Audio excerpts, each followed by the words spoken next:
Okay, thank you all for coming this afternoon to our first meet and greet of this series of the Lovers Rock, 1970s Lovers Rock exhibition. My name is Colin Brown. I'm the curator of the exhibition, the Lovers Rock, that's what's on this side, and thank you once again to the Windrush Generation Legacy Association for hosting my exhibition here. It's all about partnerships, it's all about working together. So you're actually getting two exhibitions in one location, amazing. And as someone said to me when we had the launch last week, it was like being in your parents' part of the house, the bedroom and the living room, and then walking across this side, you're in the young people's zone. That's how it felt last week when we had the launch last week, so bless her. Yeah, so we have an artist from the iconic label, Lovers Rock label. Vivian Clark is here. Put your hands together for Vivian.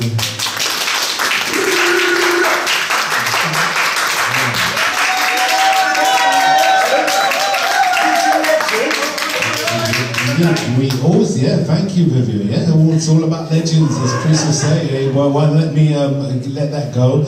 We also have, I managed to get one of our icons, Paulette Tajah, is in the house. We're standing up for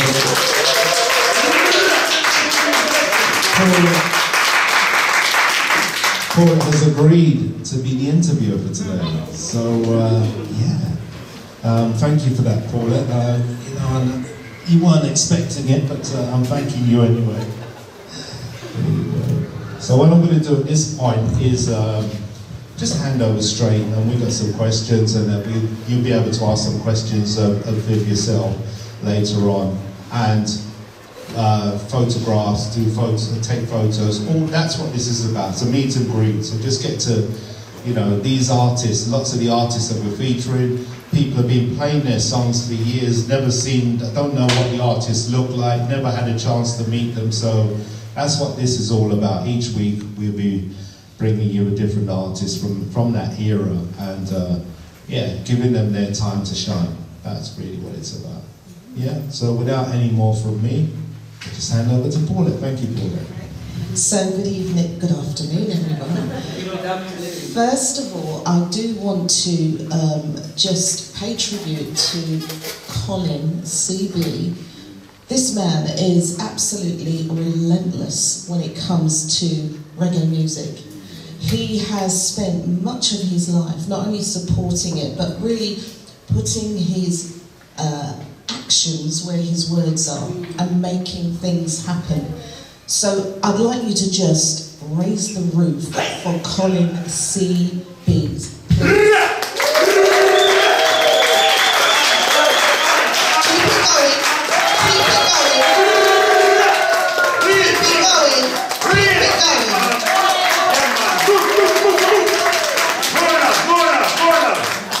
It's people like Colin that make sure that this genre doesn't die. Yeah, and it's about legacy very much, and to the Windrush Legacy Generation, wow is all I can say, because some of them things look like my front room back in the day. Seriously, so please give it up for the Windrush Generation Legacy Association. Come on, more noise than that. Wow. It's a privilege and an honour to be here today. And this beautiful young lady sitting here, because you know what? You would not believe that she was out and about gigging and all that lot in the early 70s. So look at this lady, please. Please. What are wrinkles then? No. So actually, we're going to just start this interview and meet and greet by let's just start off with your name, because there have been quite a few variations, haven't there? Yes, there have. I could start with my first name, which some people call me Miss V, Vivian Clark, Vivian. I could go for a whole road of different names that I've been called, but my real name is Vivian Clark. That's my real name. So stunning, isn't it? What a beautiful name. Why would I want to spoil up that the name? I'm gonna call her Vivian Clark, okay?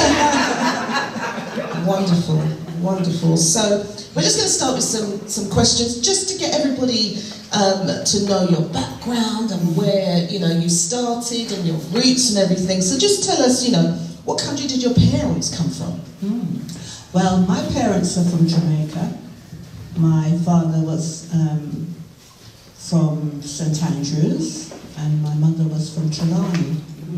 But they both passed away now. God rest their souls.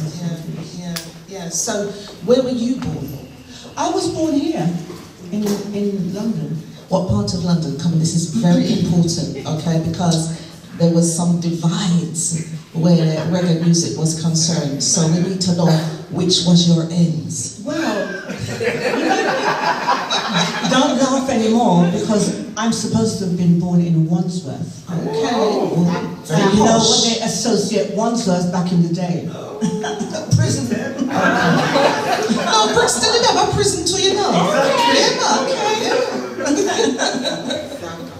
Yeah, so I'm born in Wandsworth. And where did you grow up? Well, that's very interesting, because I grew up in a place called... Where is Carnival? Anybody know where Carnival is? Not in your gate. Well, I grew up in a place called Lavra Grove. Yeah. And I went to school in Bevington. Then I left from there, and I went to Holland Park, which is in Kensington. During this time, I grew up with a person called Aswad Drummy, who's passed away recently. Yeah. But as you move on in life, you don't know what your expectations or who you're going to meet, or things like that. So we grew up, and that was at school. That was my first proper group. Wow. Which was with Drummy. So what role did you play in the group? Sing. Okay. So was that lead singing? Was that providing vocal arrangement? Well, it was like I'm a harmony singer. Right. And I just love to harmonise. If I see the commercials, and they're singing their main lead, and I'm still harmonising to this day. So, who was your musical influence when you were growing up? What drew you into singing? Well, my heart was always with singing. It wasn't a matter of learning to sing or anything. It was just, I just enjoyed singing. Singing is universal. If somebody's talking, they're talking in a rhythm anyway. Yeah, truly. So, my musical inspirations were James Brown. Anyone know James Brown? That's it. Diana Ross. Aretha Franklin. Yes. Marvin Gaye. Yeah, definitely. And those were... Oh, Michael Jackson. I can't leave out Michael Jackson no matter what. Exactly. Yeah, you love people as an artist. Yeah. So, just take a look over there at that front room seat, yeah? Mm-hmm. It's a Sunday afternoon. What music is playing in your house? Jim Reeves, obviously.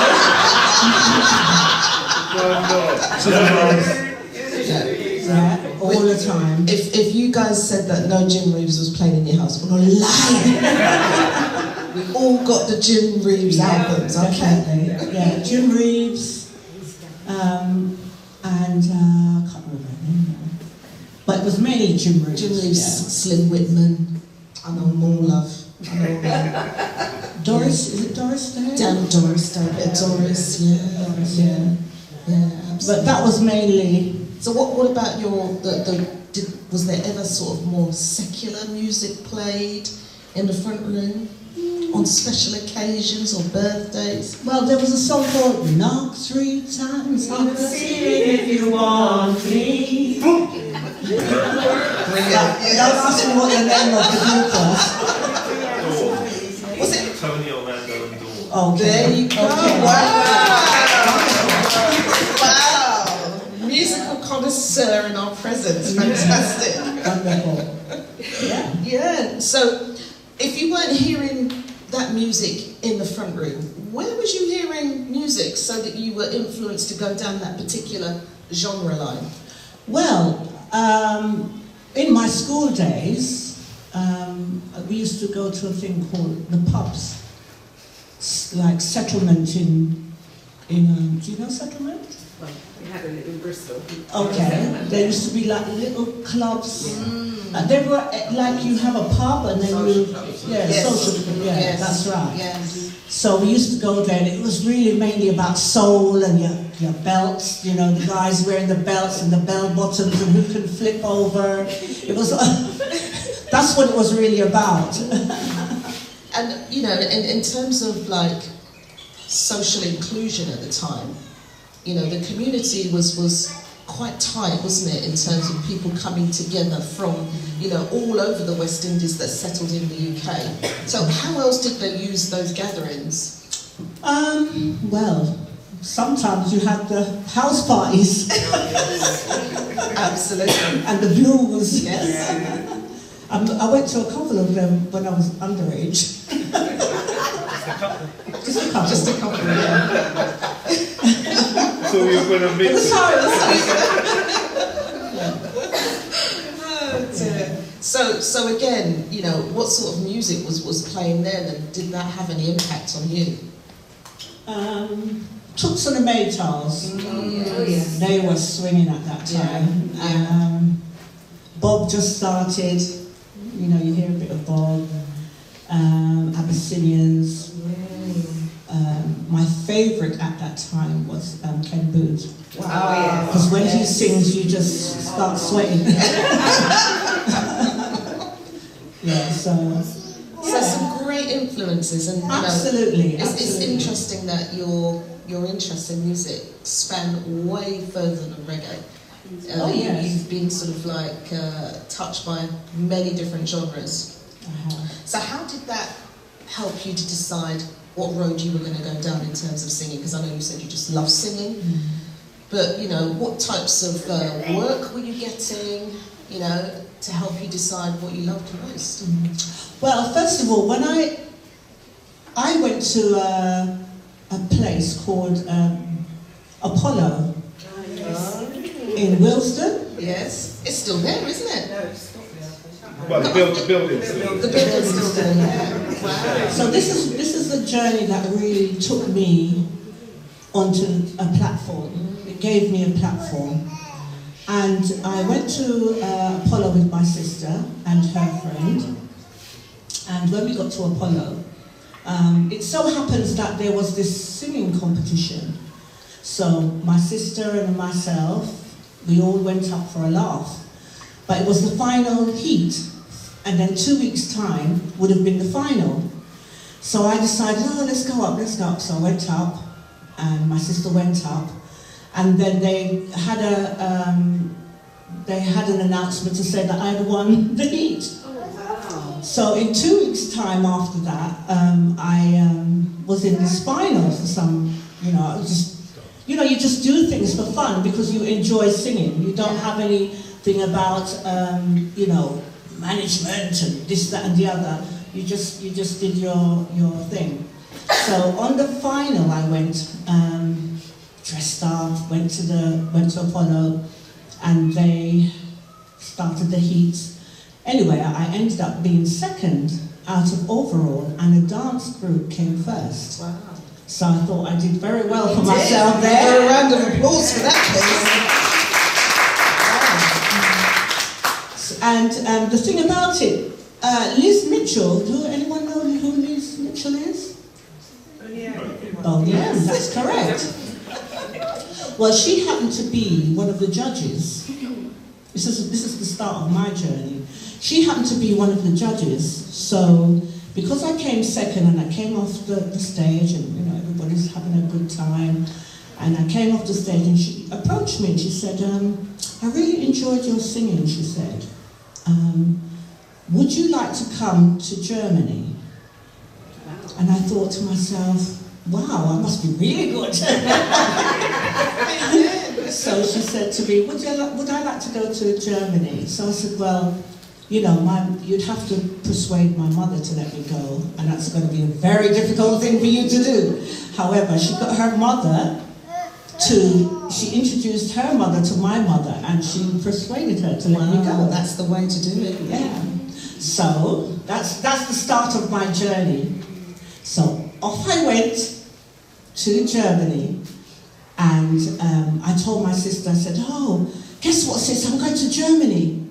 Well, when I went to Germany, there was all sorts of rumour about Germany, which I didn't know anything about.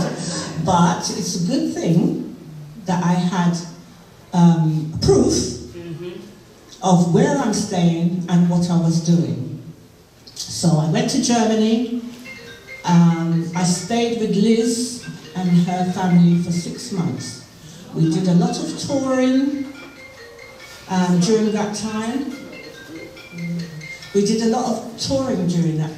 And I remember one day I was going through, you know, do you remember when they had the East Germany and West Germany? So there was a border. Checkpoint Charlie, was it something like that? Yeah. So each time you had to go through this border, you have to show your passport.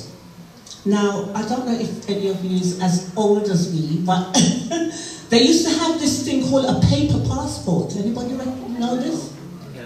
Yeah? Well, it's a passport that was folded into 3 parts, and it was made of paper. So I decided, yeah, I'm in a hurry, I need to get to Germany, you know, to do this music. So I got this paper passport, and I got on the plane, and when I got to the border, the officer said, in his language, "What is this?" he says. "This is not a passport." He said, "If I see this, who does it belong to?" And I started to shake, and I put my hand up, because we were all in a van, the band. And I put my hand up, and he said, like he's saying, "If you come back through East Germany again with this passport, I'm going to have to detain you." So after that, I thought, no way. So I had to end up flying to most of the gigs. East Germany, West Germany, you know, I had to keep flying. Anyway, unfortunately, I got a call to say that my mother wasn't well. And I immediately just flew back. So I didn't bother to go back. And I think when Liz came back to England, she phoned me up and she says, "Oh, Viv, I'm forming another group." And I said to her, "Wow." She says, "Well, things are going to be different, but I'd like you to come and form this group." So, and I'm going to stop you right there. Okay. And leave you in suspense. Because what we're going to do now is we're going to get you to do a song. Lovely. So we'll just get everything ready. All right, shall I take your paper from you? All right, and you can get yourself. Ladies and gentlemen, let me know when you're ready, CeeBee.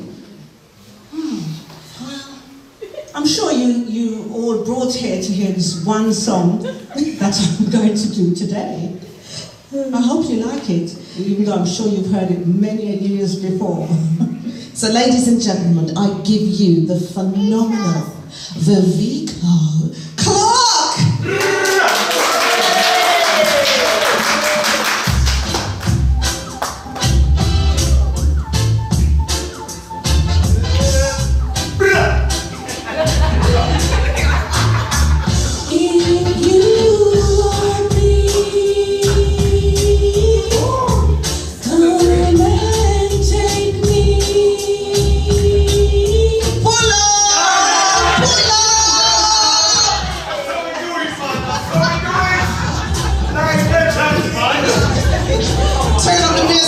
more CB.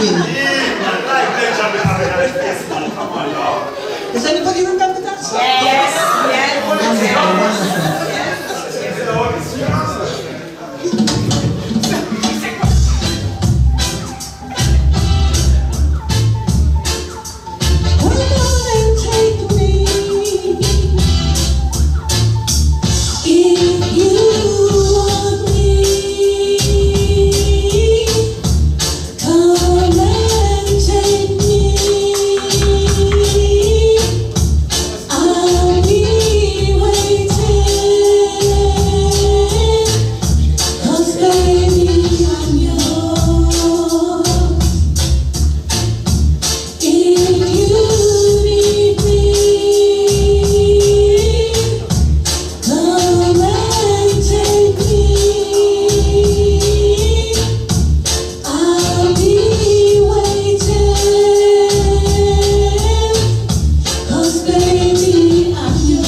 Listen, right? Lovers Rock is very synonymous with high notes and, you know, singing up in the trees. My God, you can still sing up in the trees. Show us some love! Oh my goodness, beautiful. So we're just going to carry on because I stopped the story in a very interesting place. So just to recap, you had gone to Germany, had some challenging experiences out there, but worthwhile. It was very much. You returned because your mother was unwell. That's correct. And then Liz approached you again and put a proposition to you. She did. Carry on with the story. Well, Liz asked me, Viv, would you come back to Germany because I'm forming a new group? And because of the situation of my mother, I had to turn it down. So when I turned it down, within the 6th month of her forming that group, she had her first number 1. By the Rivers of Babylon. Yeah. But you know, Liz is a lovely, beautiful lady. She has a heart of gold. If you've ever met her, you'd know that she's got a heart of gold. And I can big her up, in other words. Because when I was living with her, she treated me and she kept me as if I was her real sister. So That's beautiful. yeah. Beautiful. You know, we all have our own paths to go down. Oh, definitely. You know, and she clearly poured into you, you know, to make and to edify you as an artist that you are today. And how many decades later, you are still performing like this? Phenomenal. Give her a round of applause.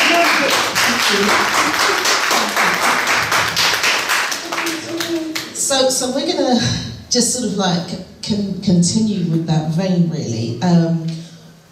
What training did you have? You know, did you have any musical schooling, professional training, anything? No, I didn't have any professional training. I just love to sing harmony. I just can't help it. From a child, actually, when I was in my primary school, that's where it really began, because I was always in the school choir. Always. And it just extended from there. I've never had musical training. Wow, wow.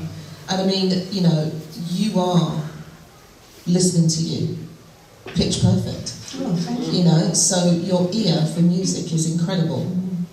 And lots of artists that came up in your era as well, perhaps didn't have that musical training or support or whatever. So I think that even makes the talent even more special, because you grew it and nurtured it yourself. Yeah. Did you use anyone as a sort of a yardstick to say, well, if I could be like that, you know, or that person, that would really help to grow me as an artist? Well, like I said, my idol at the time of growing up was Diana Ross. Wow. You know, when she sang Stone Love. Beautiful. When she sang that, I just dazzled. I liked her move, I liked her style. You know, she was just absolutely stunning for me. And absolutely, and the Supremes, what a fantastic vocal trio they were. Do you know what I mean? On, yeah. Absolutely. And I mean, if we look at girl groups, they were, do you know what I mean? Yeah. The girl group of that era, and spawned really all the other girl groups, didn't they? That's right. Yeah. And they lasted a very long time. Absolutely they did, yeah. So, just going back a little bit, how old was you, would you say, that when you sort of discovered that you had a voice? In primary, I suppose, because like I said, I just love singing. I love singing. But you must have got that from somewhere, so, you know. Well, my mother's always used to sing. My mother used to sing a lot. But it was never anything like going to studio or performing anywhere. No, it was just, she just loved to sing. Like me, I just loved to sing. So, also, you can love to sing, but not necessarily want to sing in public. Well, I think Liz changed that for me. So how did she go about doing that? Because that is a a tremendous transition. It is, but I mean, you know, you come out of your comfort zone. Once you come out of your comfort zone, you put your foot forward and you think, oh, I can do this. Or if I can, you know, you've got all sorts of talent. You know, you've got people that can talk a lot and can talk really good. You've got people who can use their fingers, play piano. You've got people who can run, athletics. You've got all sorts of different things that you can do. It's for you to find that talent. Yes. You see? Absolutely. So, going on from your musical journey, you know, you made that really important decision to be with your mum. Oh, yeah? yes, definitely. And what happened after that in terms of then you proceeding with your career? Well, when I came back from Germany, I was still hovering around like Ladbroke Grove and Harlesden. So there was West London girl, yeah. just put it there. So I used to go up this place which they call Venture Records. And one day I went in there and I could hear these men that they were rehearsing. And just, you know, when you just hang around, and I thought, wow. And they said to me, the manager said to me, can you sing? So I said, yeah. He said, would you like to do some harmony for me, for this group? I think I have it here. This is all my little props. Anyway, let's go through the first one, which was, who knows? This is Ladbroke Grove. It was just to say how colourful some of them were. Right, that was Ladbroke Grove. This is, oops. This is Liz from Boney M. This is when 1974-75. So if you can spot me, you're good, because a lot of people thought I was a boy. I'm the lady with the afro.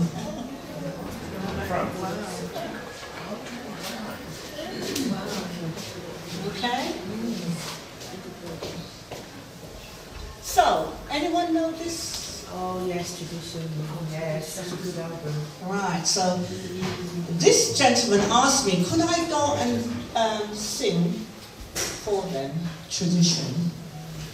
And I said, yes, I'd love to. And this lady who I was singing with, part-time, she got involved as well. Her name is Grace, beautiful lady. I've just been privileged to meet such lovely, warm, lovely people.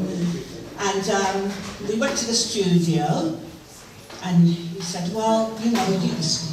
So it's not broken. Okay, so he helped, thank you. So we went to the studio, and he says, yeah, somebody said, I want you to sing some, you know, see if you can make up something. So, while they were singing their leads, so I said, yeah, okay. Every little bit of my heart. Wow. Wow. He says, yeah, that's the one, and we recorded it. So, I'm the lady who's singing. So just give us a couple of names of the people that are in tradition that have maybe gone on to have other solo careers. Oh, Chris, Paul Dawkins, yeah. Les McNeil. That's right. I think you know the surnames more than me. But anyway, I didn't see them for about 30 years. 30 years. And I was in Tottenham by the Edge. And it so happens that they were playing. But I didn't even realise, so I came in and I saw Paul and said, oh, hi, how are you doing? You know, oh, Vivian, it's a long time I haven't seen you and so on. But they were performing at the time. So I said, you know, we took our photograph and we took our photograph.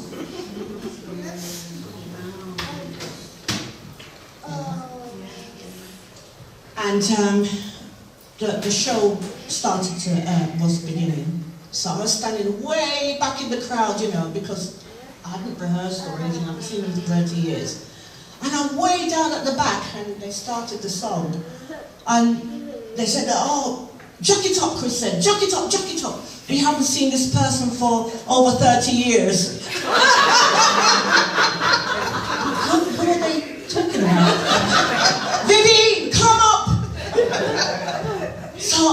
don't know what to do with myself. I gave my hand back to my friend, and then I sort of penciled my way through the crowd and went up and did the song with them. And that was over 30 years ago. So it was really great, and I felt so honoured that they, you know, wanted me to do it. And Chris said to me, "Why, Vivian, used to know your harmonies?" I said, "Why wouldn't I forget it?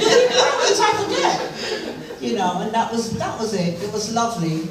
But you know what? That is a true mark of a consummate professional who can just step up and deliver a professional, polished performance. Listen, show this lady some love. Wow.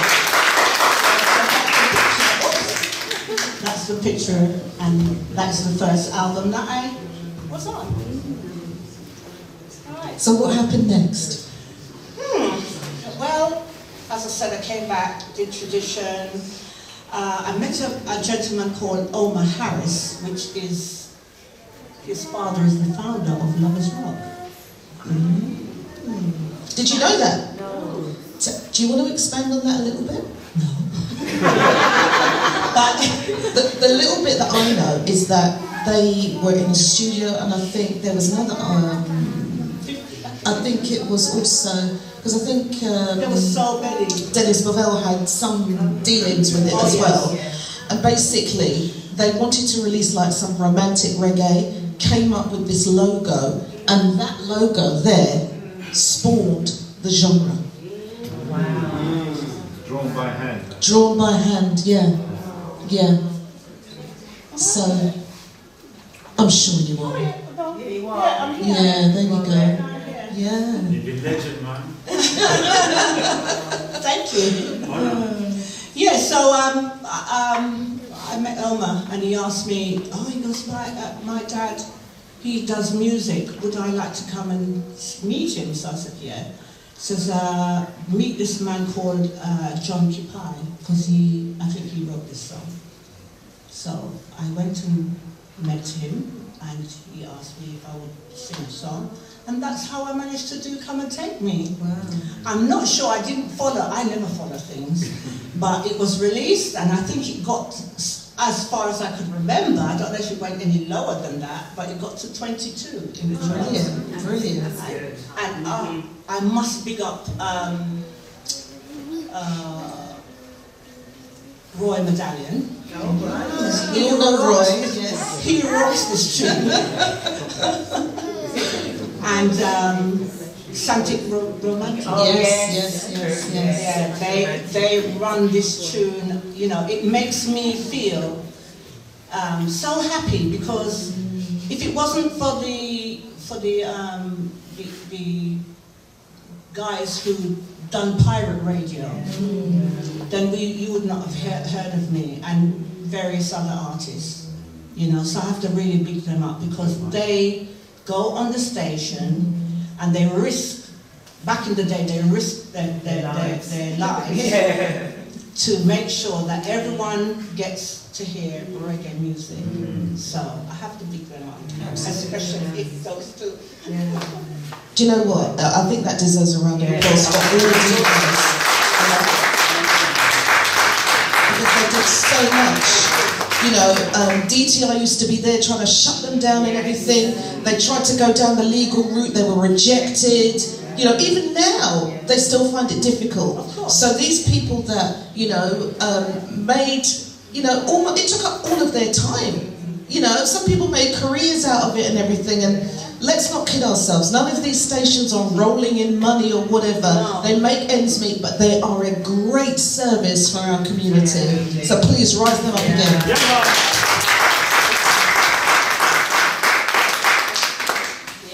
So the story continues. The story continues. Okay. I've got to Roy Medallion and Santic.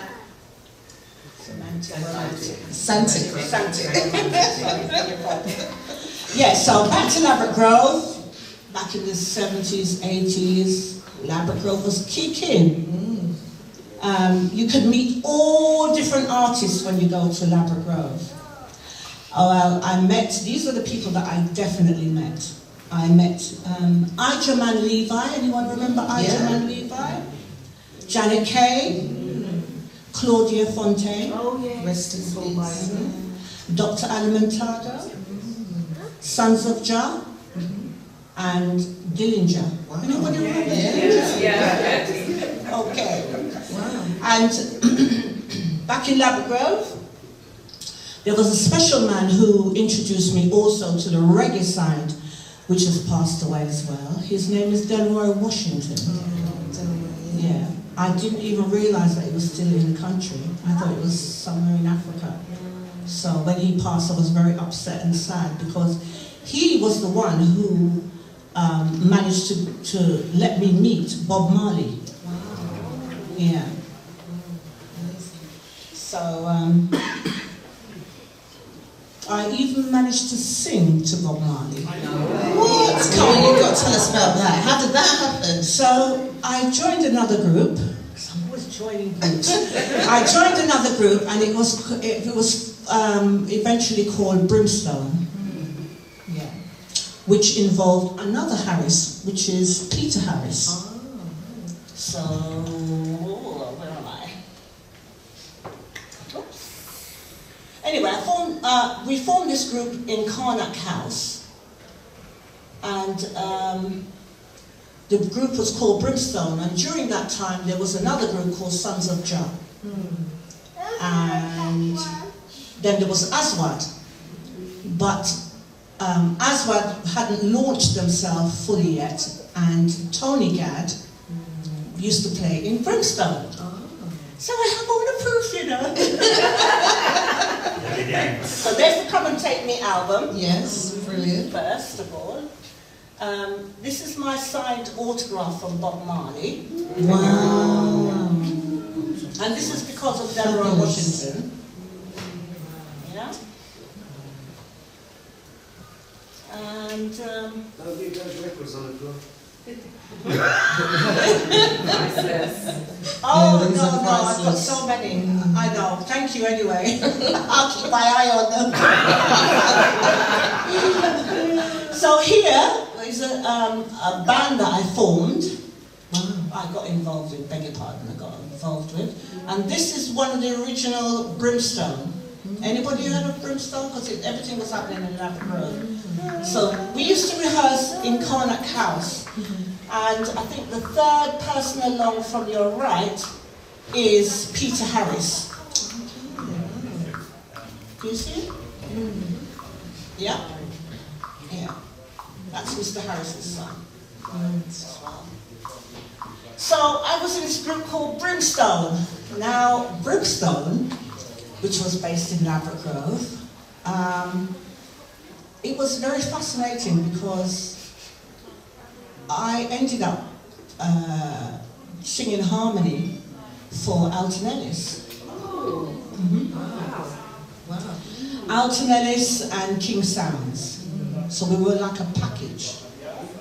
And we used to go on tour everywhere.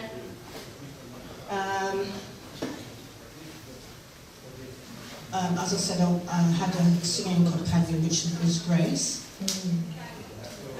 And my band that was in Brimstone, we had Grace, Gus, Leo, Tony Gadd, and Peter Harris, and we all did a package, like I said, with King Sounds and Alton Ellis. So we used to go on tour, France,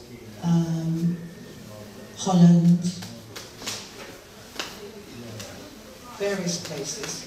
I'll read it at the back. So yeah, we went to Bingley Hall with Fred Locks. I did a tour with, I did a stage show with Fred Locks. This is what music takes you, you know. A It journey. takes you on a very, Absolutely. very journey. Absolutely. So, yeah, where was I? So you was with Brimstone, you Yeah, recorded. Did you do work for Bob? You said that you were singing for Bob. That's right. Well, I didn't sing for him. There was a club called Metro. Yeah. Anybody heard of Metro in Labrador? So there was a club in Metro, and one day we were singing, and all of a sudden this man, this dreadlocks man come in and standing, he held his hand like this. And then when I look, I'm singing and I realised it was Bob Marley who was standing up, watching us sing Waiting in Vain. Well, I got myself together eventually when I sang it properly, the harmony. And it was just a fantastic, as I said, Lambert Grove was really just kicking. You could see everybody down there. Yeah. So, let me ask you guys, are you ready for another song? Yes? Shall we get Viveka to do another song? Well, I've got one more song that I'm going to do, but this song is a song that I'm going to release, and it's a completely different style, so I hope you enjoy it. Oh, by the way, who believes in here? What do you believe in? The Most High. The Most High. Right, so do you believe? Anybody believes? A lot of people believe? Well, you've got to believe in yourself, and you do believe in... Well, there you go. So, my next song, which I hope to release soon, is called Do You Believe? Ladies and gentlemen, give it up for Vivian Clark!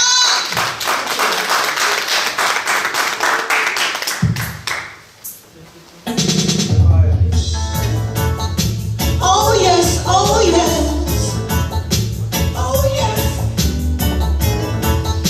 oh yes, oh yes. Do you believe? Do you believe?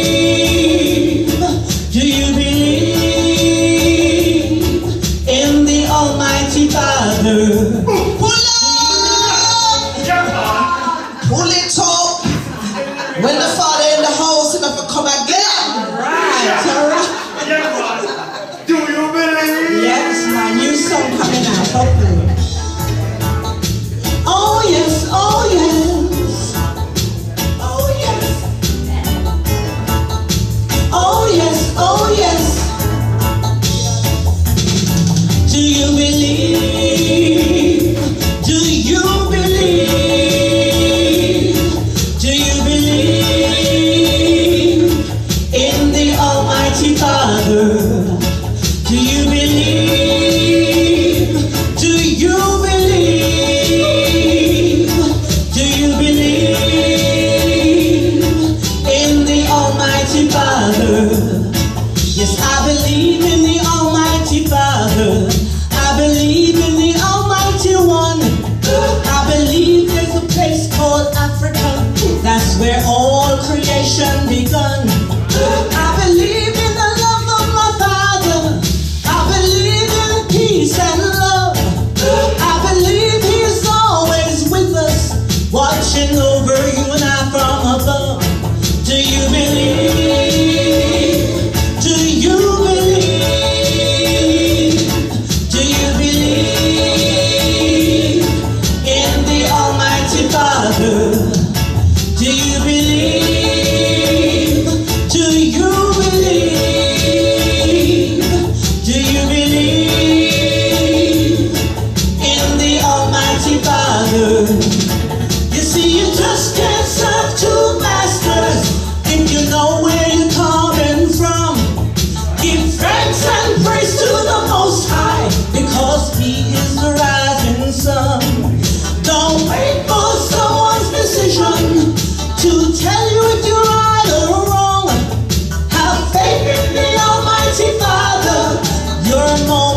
you.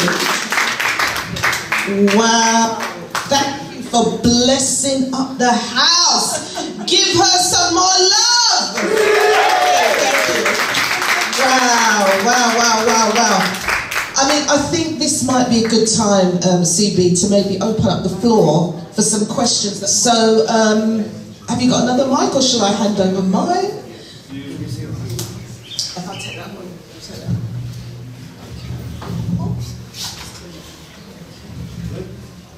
I'm good, yeah, fantastic. So, yeah, let's get some questions going, because there must be things that you've heard today that might have sparked questions in your mind, or, you know, even maybe as younger people in here, you might be thinking of a career in reggae music, or you have a burning desire, I don't know. So, put your hand up if you've got a question. Don't be shy. We are family, okay? So, let's just open up the floor. Anyone? Question? Come on, don't be shy, don't be shy. I've got one. Okay, Lady Smurf, fantastic. Well, I've got someone in the chat saying wicked lyrics. Wow. And it's like one of them rocker songs. Right. Keep it going when you're old.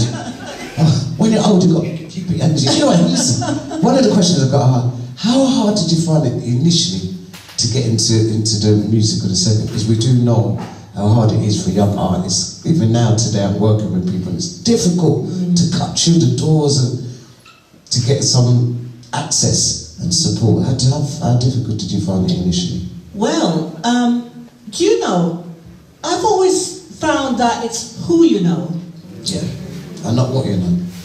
It's not really what you know, because I've heard artists, I'm just talking about English pop artists, Yeah. that has made it to #1, and it's because they know somebody, or they know someone in the industry. Does it hurt? Because sometimes the tune is rubbish. No, I've got to say it as it is. Sometimes the music, when it gets to #1, does it say 5 pence? But it's because of who you know. It's who you know. Who you know. It's who you know. So what we're telling the youngers, get to know people, quick. Yes. Is that the way to get there? Networking. It's networking, because that's what we've noticed. Thank you, CB. And also, Excellent you know, question, excellent question. It's being in the right place at the right time. You know, sometimes, like when I was in Ladbroke Grove, I was talking to a friend of mine, and this white man stood up next to him, and he had this long hair, you know, and the only thing he had round his neck was a bead on a shoestring. And when he walked away a couple of weeks ago, I realised who it was. It was Chris Blackwell. Wow. See? So sometimes it's in being in the right place. Explain who Chris Blackwell is for the youngers. Oh, he's from Island Records. Yes. Yeah. Yeah. But you would never recognise this man. He didn't have all the jewellery, and he was just a simple man, you know, and his hair was well groomed, and that's the only thing you knew about him. Yeah. But, So, we've got another question. Vivian, yes. Where can we see you again? I mean, where have you been hiding that, you know, we weren't seeing you? So where are you? Will you be at the Mother's Day celebration that they're having in Fairfield? Where can we see you again? Can you let us know, please? Thank you. Well, that's a very good question. I've been concentrating on my family. My family is first and foremost. Whether I'm rich, poor, whatever, my family is very important to me. Very important to me. I have my daughter sitting at the back there. I have my son, my eldest daughter, my youngest son, my grandchildren. They've come to support me and got me here. lovely. And my beautiful best friend is here. My niece is here. And my stepdaughter is here. It's a whole room full of love. Yeah? It's a whole room full of love. And thank you. I can't function, I can't live my life without these people. Because they are the ones who has supported me throughout. They've given me strength. They've never had a bad word to say. So that's how I function. I live on the good side of everything. And I don't judge the book by its cover.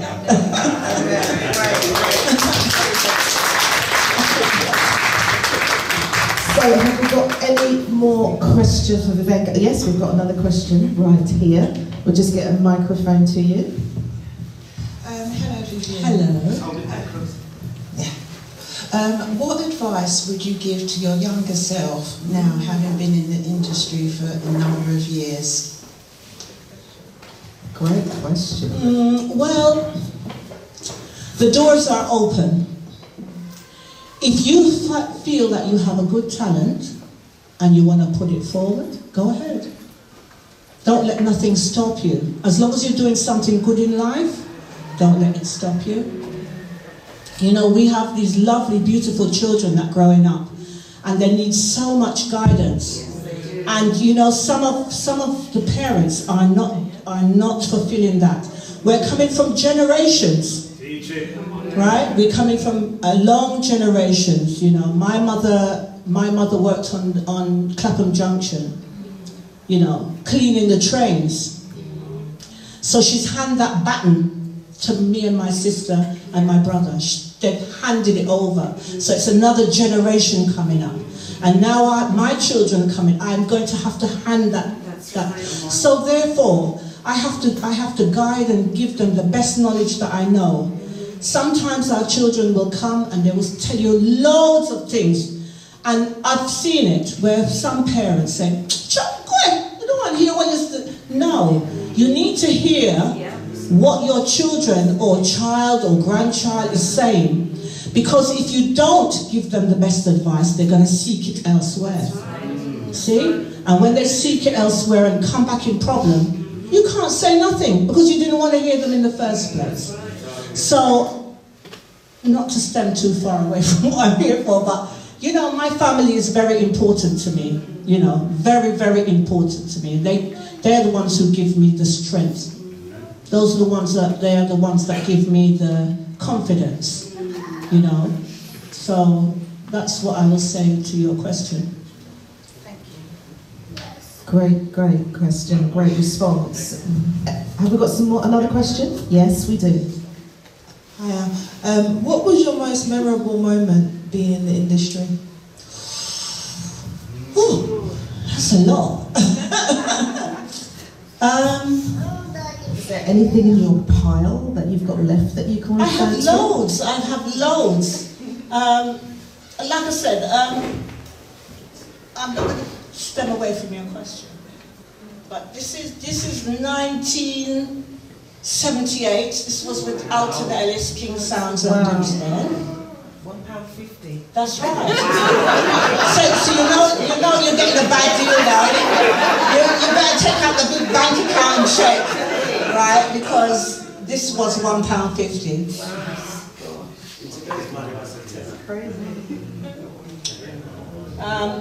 Yeah, this is the original Brimstone with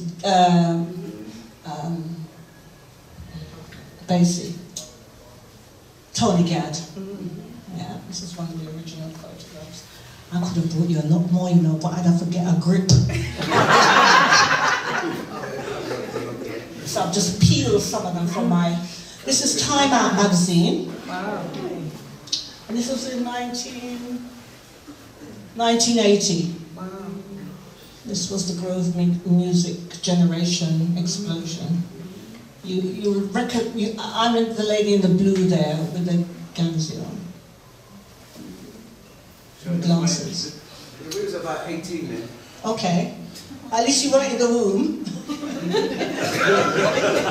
So I'm not doing too bad. Yeah. This is another original with Peter Harris. Yeah, original Brimstone. This was the album that I did with Alton Ellis. It's called Love to Share. Fantastic, wow. You know, and funny, you know, sometimes the songs that I actually recorded didn't even have my name on it. Wow. So this one, I'm quite fortunate to have my name on it. This was another single that I did. This is called Kiss Me Once More, and this was on the Legal Light So, as the single. question says, which was your best time? Oh, I'm still on it, yeah. my best time was everything, really. I enjoyed everything, and I wouldn't, when it comes to touring, I wouldn't put the clock back. I enjoyed every bit of it. I was going to say, does anyone know this person? With the Royal Rasses. Yeah, the Royal Rasses, yeah. Well, I think that was my last tour. Shall I continue? Yeah. Is there another question? Yes, we've got a question just in the middle here. Thank you. So my name's Lorna. Listening to you sing, I mean, I thought about Paul McCartney. Paul McCartney can't do Paul McCartney anymore. He stopped reaching those high notes a long time ago. So listening to you sing today, I mean, it's just amazing. Oh, wow. Thank you so much. Also, I was going to ask you, how old were you when you first travelled? Because you must have been quite young. I was very young. How old were you? I can see the bags under my face. No, you look remarkable, by the way. I was going to say that as well. You really do. Thank you. Yes, you do. But how old were you? 'Cause that would have been... I was about 16.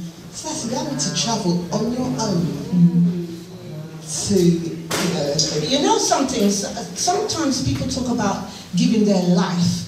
They've given their life they've given their life because they wanted to do this, they wanted to do that. Well, I was like that. I didn't have no think or thoughts about, oh, it's going to be dangerous. Oh, I can't go here. You know, I had to just, it's all about music. And as I said to my sister in there, I don't know if you know Mikey Dread. You heard of Jamaican Mikey Dread? Well, one day, I was in my bed, fast asleep, and I heard this phone ring. So I picked up the phone and I hear this man saying, "Is Vivian that?" So I said, "Hello, who's that? I want to know if anybody can come, if you can come and sing harmony for me." So I said, "Oh, where are you?" And I think he was in Hackney, someplace. So I just about managed to wash my face and everything else, and I jumped into the taxi now, because he said he was going to pay for the taxi. And I jumped in the taxi and ran down to the studio and did SWALK. Do you know the song? I've got my girl, won't you believe it? I've got my girl, won't you believe it? Something or another and another, I'm singing SWALK.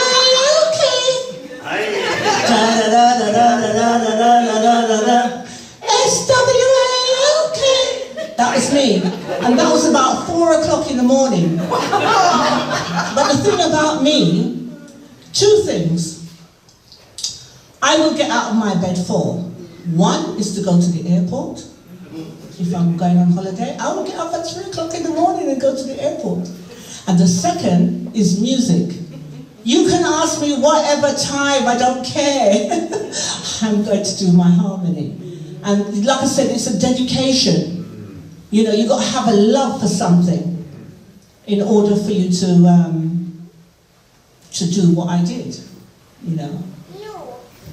Brilliant. Actually, I've got a question. Oh, you got another one? Yeah, we got one from Sylvia. I'll make it one. Sylvia Ryan in our chat says, what was your best seller? Best seller? Do you see them in their front room chatting on recently? Okay. My bestseller. Wait for it, Sylvia. I think with promotion and everything else would have been tradition. Yeah. Tradition? Yeah. Tradition, Sylvia.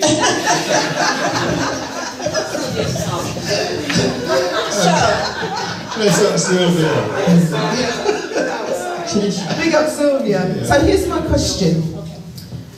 You have actually, not only as an artist, but also as a support or backing vocalist, you've seen both sides of the coin.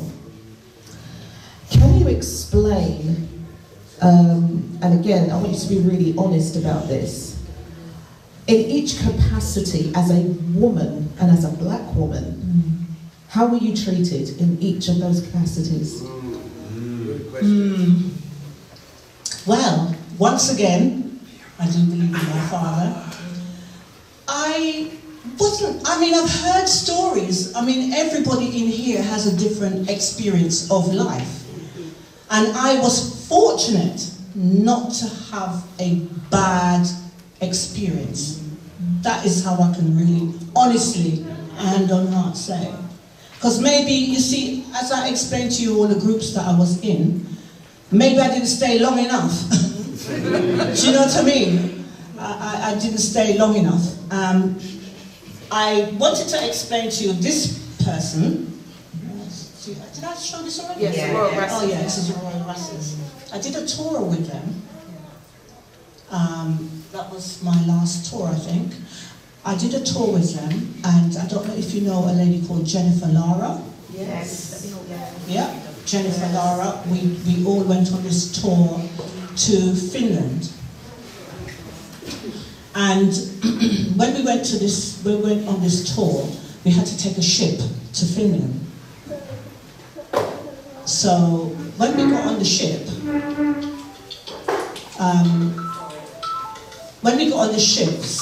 we noticed that there was a band, you know, their local ship band, you know, who plays.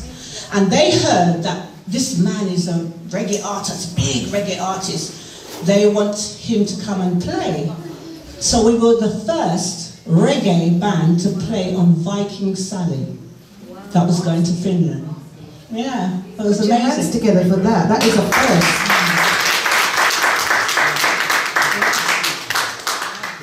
So, do we have any other questions? Yeah, of course.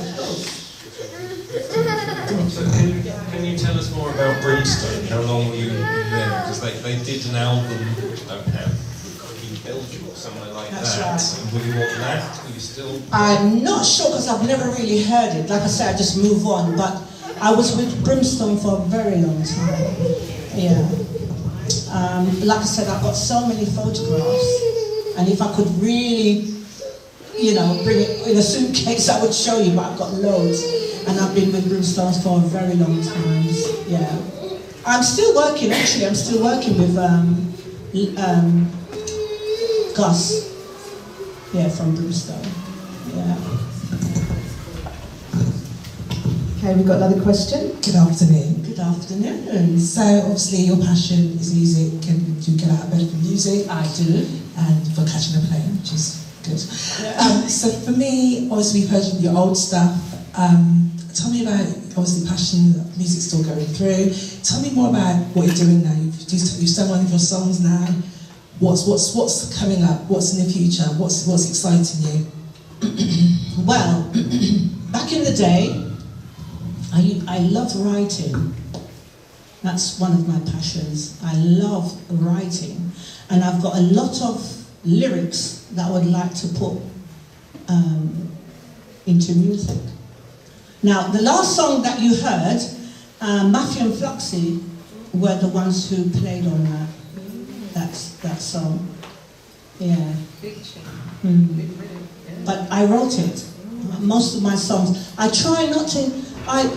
It's very contrary what I'm going to say, but I try sometimes not to listen to too much music because I'm trying to inspire my own self to write lyrics that no one hasn't heard about. You know, sometimes you listen on the radio and you go, that sound like this one and this one sound like that one. But you know, you just try to see what's happening around the world and try and write about it. I write about my experiences, but like I said, I need to get it out there. Yeah, thank you. Do we have any more questions from the floor? Okay, so I'm going to ask you another question, again, just about your future stuff. I mean, how do people engage with you? You know, are you on social media? Do you have any video material? How do your audience find out about what you're doing? Well, that's a very good question, because I'm still not on media, unfortunately, but I'm working on it, okay? So just listen out for the real name. Vivian Clark. Yeah. No, I think in support of that, we're in touch. So either via UK Reggae History website, so go through that and put a question in, and I should be able to read anything to which name should I use? For the future, what are you going to be calling yourself? I'll be calling myself my real name, which is Vivian Clark. Vivian Clark, there you go. Yeah. Big round of applause for Vivian Clark. Thank you very much. Okay, so that's really just thank Paulette really for stepping up and you know, Paulette Tajah, you know, really.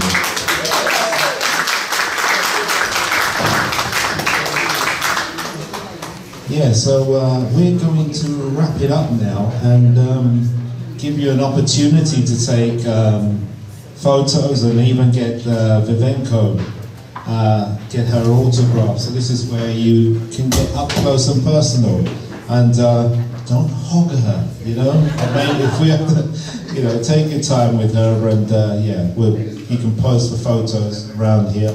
I'll put myself out of the way.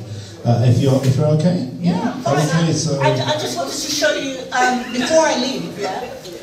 Before we wrap this up. This is me and Winston Reedy. I've got loads of people who I've worked with. So this is Winston Reedy. I did not a real long tour, but I did back it on some occasions. I mean, I wanted to tell you a list of where I've actually been in my music. This is myself with Jennifer Lara and Bunny Brissett from Jamaica. This was 1982. Yeah, this is. But I have a list here. You've got a book here as well. Is there significance of that? Oh yeah, and I've got this book. It's about me and other groups, Jamaican artists, British artists. That is. Tell us a bit about the book. Who put that this together? was written by Sebastian Clark, which is not my brother, but he lives in Trinidad actually, and he does a lot of books. And when I was rehearsing with Brimstone, we used to use this place called Karnak House, which is a bookshop really, and we used to rehearse there. So, as I was going to say, to wrap it up, I don't know where my paper is now. It's behind you. Oh, yes. I'm going to list all the places that I have sung. Okay? Right, so, clubs. Anyone know the Roundhouse? Yeah, I played there. Brixton Academy. I was support with Eka Mouse. I was supporting Eka Mouse. Hackney Empire, yeah. Metro with Brimstone. The Rock Garden, back in the day. Porchester Hall, Ronnie Scott's, Dingwall, with Prince Lincoln. Bingley Hall with Fred Locks. Hornsey Town Hall, this is just me, little me, you know. Countries that I've sung is Hawaii, Scotland, Finland, Germany, Holland, Rotterdam, France, Finland, Gambia, and my last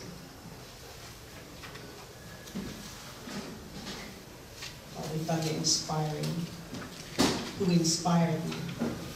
Yeah. Germany, we've been there. Yeah, so that was really it. But thank you. No, we thank you for inviting me, because I'm a person that I've held myself back for such a long time. And I'm going to say it again, you are the one who has inspired me to come and do this. No, I'm serious. No, we are honoured, because I have been playing your record for the longest time, ever since I bought it. We never knew what the artist looked like. You know, we know we'd be playing the music, but we didn't know what you looked like. Wow. So, you know, when I first saw you up at BBMC, that was the first time wow, okay. And now you're telling us that you've been in all these groups. Like, wow, I mean, what's going on, you know? So it's important that, you know, we do what we're doing now. Yes.